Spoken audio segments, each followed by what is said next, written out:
राधे राधे दोस्तों, सलोना हिंदी में आप सबका स्वागत है। आप सब कैसे हैं? आशा करते हैं आप सब एकदम मस्त होंगे। तो आज के इस वीडियो में हम लोग जानेंगे आधुनिक साहित्य की प्रमुख विशेषताएं। तो प्रमुख विशेषताएं पहले हम लोग एक एक बिंदु पे बात कर लेंगे, कौन कौन सी प्रमुख विशेषताएं हैं, उसके बाद हम लोग विस्तार पूर्वक देखेंगे।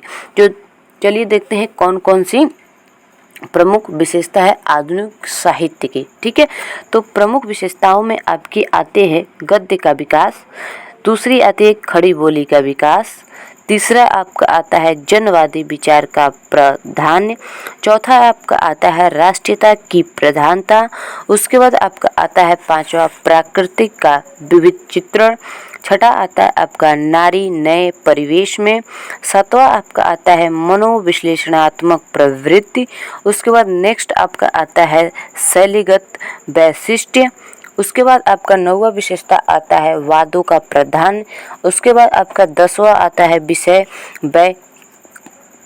विषय वैविध्य, उसके बाद आपका आता है लास्ट यथार्थवादी साहित्य का सृजन। उसके बाद हम लोग निष्कर्ष देखेंगे। ये रहा मुख्य विशेषताएं। अब हम लोग चलते हैं, इसको विस्तार पूर्वक देखते हैं। इन बिंदुओं पर विस्तार से बात करने से पहले हम लोग कुछ पृष्ठभूमि देख लेते हैं आधुनिक साहित्य का। तो देखिए, आधुनिक हिंदी साहित्य में क्रांतिकारी परिवर्तन हुए, फलतः हिंदी साहित्य का चतुर्दिग विकास हुआ। गद्य साहित्य के विकास के साथ साथ कहानी, उपन्यास, नाटक, एकांकी, निबंध, रेखाचित्र, रिपोर्टाज आदि सभी साहित्यिक विधाओं का व्यापक प्रसार हुआ। ये संक्षिप्त में थोड़ा बिंदु था। अब हम लोग एक एक करके विस्तार पूर्वक विशेषताओं पे देखते हैं।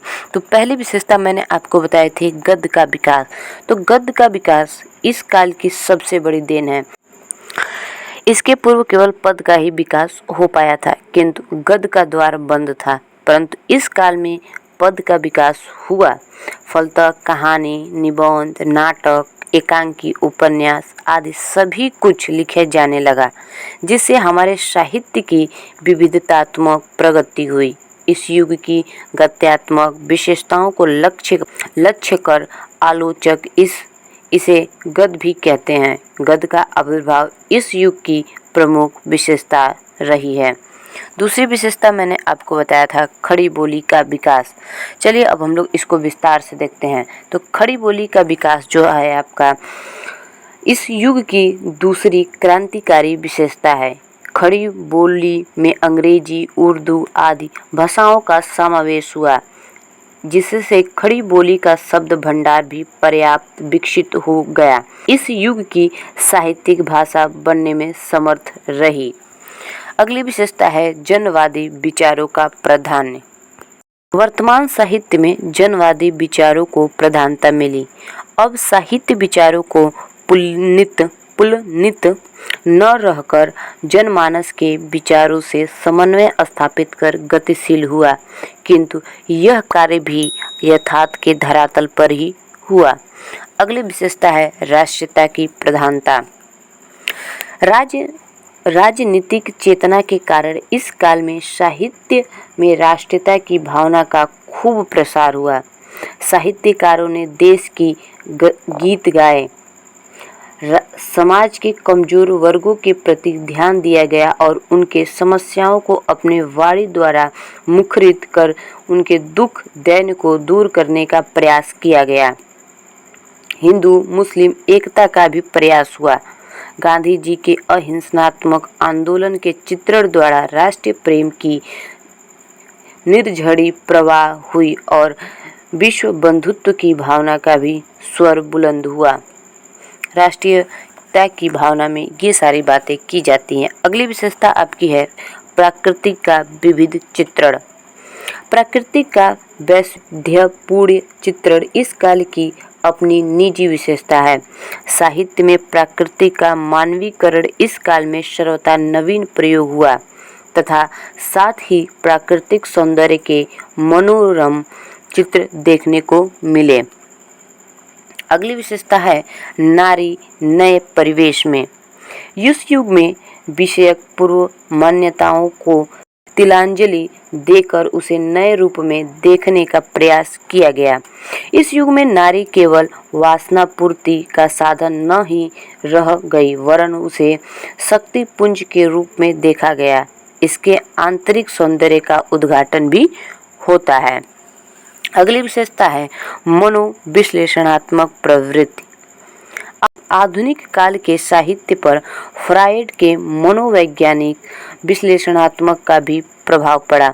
फलतः आज का साहित्य मनोवैज्ञानिक विश्लेषणात्मक प्रवृत्ति को लेकर गतिशील हुआ। अगली विशेषता है शैलीगत वैशिष्ट्य। शैलीगत परिवर्तन इस युग के महान वैशिष्ट्य को घोषित करने वाला है। गद्य शैली के विकास से नाटक, उपन्यास, निबंध, एकांकी, रिपोर्टाज, रेखाचित्र, सीने नाटक आदि सभी विधाएं विकसित हुई। साथ पद शैली भी क्रांतिकारी परिवर्तन हुए।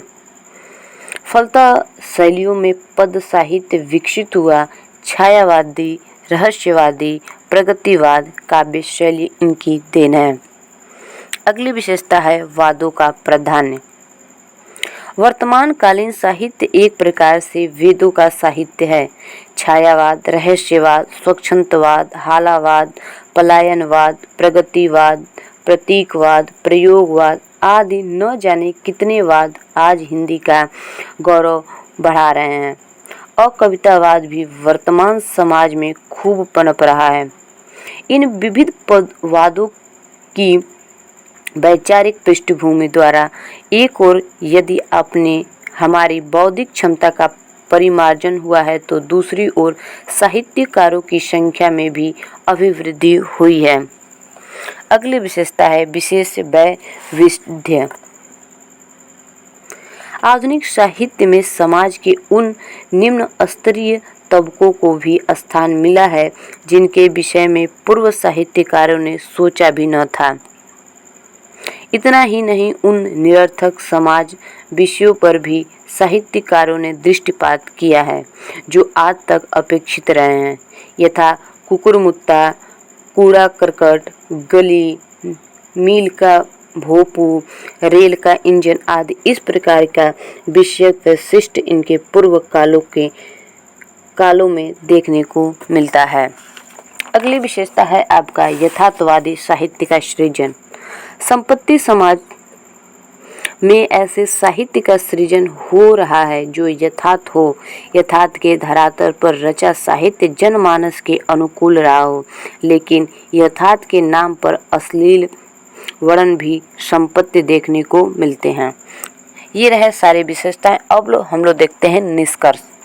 उपयुक्त विवेचन से स्पष्ट है कि आधुनिक काल में हिंदी की चतुर्दिक प्रगति हुई। भाषा, शैली और साहित्यिक विधाओं की दृष्टि से इस काल का साहित्य अत्यधिक संपन्न है। इस युग के साहित्य की समृद्धि का मूल कारण गद्य का विकास है। गद्य के विकास ने साहित्य की बहुत सी विधाएं यथा निबंध, कहानी, नाटक, एकांकी, उपन्यास, आलोचना का समग्र विकास हुआ। इस विविध विधाओं का विकास देखकर हम यह कहें कि आधुनिक काल का साहित्य अपने पूर्ववर्ती युगों के साहित्य में समृद्ध है तो इसमें अत्युक्ति न होगी। ये रहा आपका आधुनिक साहित्य की प्रमुख विशेषताएं। यह वीडियो आपको कैसा लगा कमेंट में ज़रूर बताइएगा। और मैंने ऐसे ही वीडियो भक्ति काल और रीतिकाल और नई कविताएं आदि जितनी विशेषताएं वीडियो अपलोड की है, अगर आप चाहते हैं तो प्लेलिस्ट में जाकर इस वीडियो को देख सकते हैं। धन्यवाद।